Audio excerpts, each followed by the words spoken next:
హర్యానా రాష్ట్రంలో senior police అధికారి పురణ్ కుమార్ గారి ఆత్మహత్య ఘటన అత్యంత ఆందోళనకరంగా భయంకరంగా ఉంది.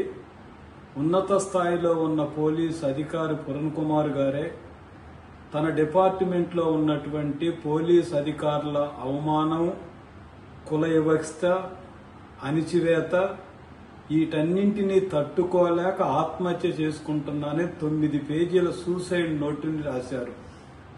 ఎంత భయంకరమైనటువంటి ఘటన ఇది! సమాజానికి ఎలాంటి సంకేతాన్ని ఇస్తా ఉంది?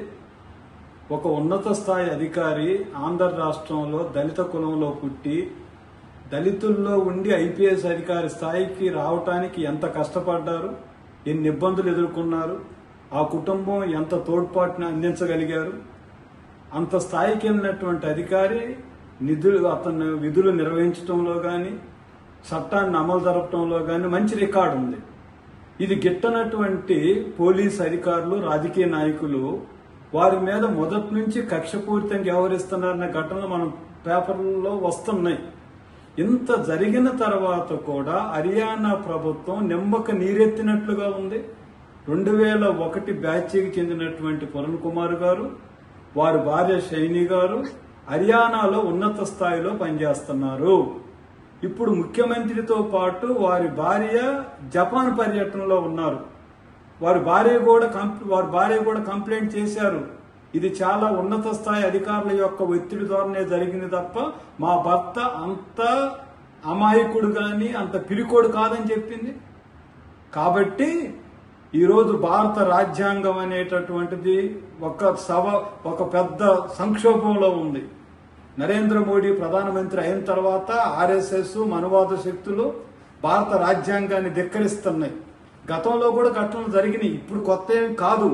కానీ గత ఘటనలకి ఇప్పుడు జరుగుతున్న ఘటనలకు ఉన్న తేడా ఏమిటనంటే, ఇప్పుడు ప్రభుత్వ ప్రేరణతో, ప్రభుత్వ అండతో ఆత్రాస్ ఘటన నుంచి మొదలు పెట్టుకొని ఇప్పుడు ఐపీఎస్ ఆఫీసర్ ఆత్మహత్య దాకా చూసుకున్నప్పుడు బీజేపీ పాలిత రాష్ట్రాలలో ఇది ఒక వరుస ఘటనలుగా ఉంటుంది. ఎందుకని? మోడీ గారు అభివృద్ధి అంటున్నారు, లేదు విశ్వవ్యాప్తంగా మనం గొప్పతనంతో ఉండమని చెప్తున్నారు, అంతరిక్షంలోకి వెళ్తున్నామని అంటా ఉన్నారు. దళిత అధికారులకి రక్షణ లేకుండా కులం పేరుతో, మతం పేరుతో, ప్రాంతం పేరుతో, జాతి పేరుతో ఆత్మహత్యలు చేసుకునే స్థాయికి వచ్చిన తర్వాత దీన్ని అభివృద్ధి అందాం మనం? దేనికి ఇది సంకేతం? భారతదేశం ఏమని ప్రపంచానికి మేము గొప్ప వాళ్ళని చాటుకోగలుగుతాం? కాబట్టి భారత రాజ్యాంగాన్ని కాపాడుకోవాలి. ఇప్పటికే ఆర్ఎస్ఎస్ బరి తెగించి సమానత్వాన్ని, సెక్యులరిజాన్ని రాజ్యాంగ పీఠిక నుంచి తొలగించాలని డిమాండ్ చేస్తా ఉన్నారు. మోడీ గారి యొక్క అండ లేకపోతే, ఆర్ఎస్ఎస్ యొక్క ప్రోద్బలం లేకపోతే ఎందుకు హర్యానా ప్రభుత్వం ఇంకా ఎంత నిమ్మక నీరెత్తినట్టు వ్యవహరిస్తుంది? కాబట్టి అఖిల భారత వ్యవసాయ కార్మిక సంఘం దీన్ని తీవ్రంగా ఖండిస్తా ఉంది. ప్రతి పౌరుడు దీని మీద స్పందించాలని కోరుతా ఉన్నాం. మొదటి మా డిమాండ్, రాష్ట్రపతి గారు రాజ్యాంగ రక్షకురాలు. రాజ్యాంగంలో పేర్కొన్న పౌర హక్కులన్నింటినీ కాపాడాల్సిన బాధ్యత రాష్ట్రపతి గారికి ఉంటుంది. వారు వెంటనే స్పందించాలా, జోక్యం చేసుకోవాలా. గతంలో ఇలాంటి ఘటనలు జరిగినప్పుడు కొంతమంది రాష్ట్రపతులు ఎట్లా జోక్యం చేసుకున్నారో గుర్తు చేసుకోవాలా. కాబట్టి రాష్ట్రపతి గారు జోక్యం చేసుకుని కఠినంగా శిక్షించాలని ఆదేశాలు జారీ చేయాలి. ఈ రెండోది, హర్యానా ప్రభుత్వం మీద మాకు నమ్మకం లేదు. ఎందుకంటే హర్యానాలో ఆధిపత్యమే రాజ్యమేలుతుంది. ఆధిపత్య కులాల పెత్తనం కొనసాగుతూ ఉంది. దళితులకి, గిరిజనులకి, ఇతర పేదలకి అక్కడ న్యాయం జరగట్లేదు. హర్యానాలో బీజేపీ అండగా నిలబడుతుంది.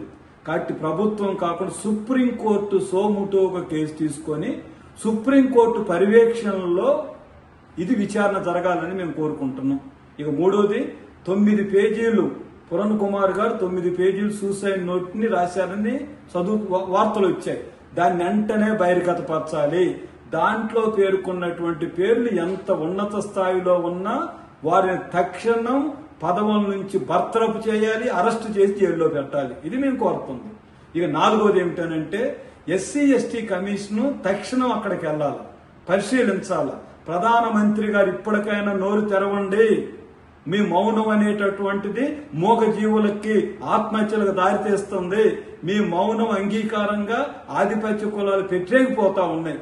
సో కాబట్టి వెంటనే పౌర సమాజం స్పందించాలా, ఖండించాలి. అఖిల భారత వ్యవసాయ కార్మిక సంఘం, ఇతర సామాజిక సంఘాలను అందరిని కలుపుకొని దీనికి నిరసనగా దేశవ్యాప్తంగా నిరసన కార్యక్రమాలను చేయాలని మేము కోరుతున్నాం. ఆ కుటుంబానికి తెలుగు ప్రజలు, తెలుగు రాష్ట్రానికి చెందినటువంటి వ్యక్తి చనిపోవటం అత్యంత బాధాకరంగా, విషాదకరంగా ఉంది.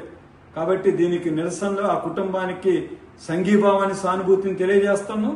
అందరూ దీన్ని ఖండించాలి అని, మన భారత రాజ్యాంగాన్ని కాపాడుకోవాలి, దళితులకి, గిరిజనులకి, మహిళలకి అండగా నిలబడాలి అని సందర్భంగా విజ్ఞప్తి చేస్తూ, కోరుతూ దీని మీద ప్రతిఘటించాలి, ఉద్యమాల్లోకి రావాలని విజ్ఞప్తి చేస్తున్నాం.